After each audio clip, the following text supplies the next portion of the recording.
Hi class.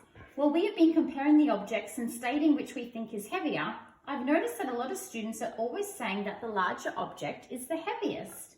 Whilst this can be correct sometimes, we have to be careful that we don't confuse the volume of the object, which is the space it takes up, with the mass of the object. We've been comparing the objects by holding them and predicting which we think has more mass. We're going to change the activity slightly. Out the front here, I have 3 boxes which are all the same volume. That is, they all take up the same space. Who would like to guess if they have the same mass? Thanks, Joe, for answering. You think that they have the same mass as they are all the same size, because when you have rocks of the same size, they feel like they have the same mass. Does anyone else like to take a guess?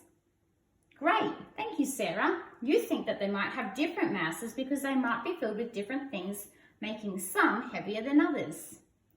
Joe and Sarah, can you please help me with this activity? We're going to place the boxes on the scales one at a time, and we're going to measure the mass of each box. Once we have the mass, we'll write it on the box and then order them from the lightest to the heaviest.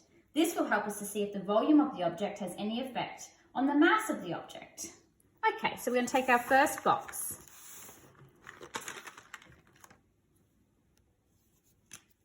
Okay, our first box has a mass of 466 grams.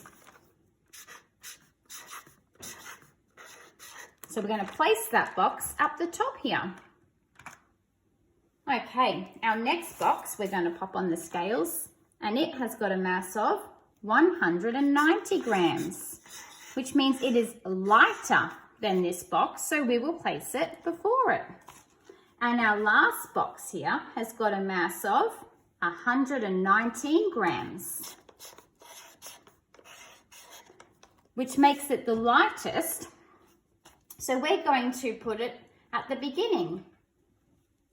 Now we have all the boxes and the masses of them arranged from lightest to heaviest. Can we answer our guiding question? Does the volume of the object affect the mass of the object?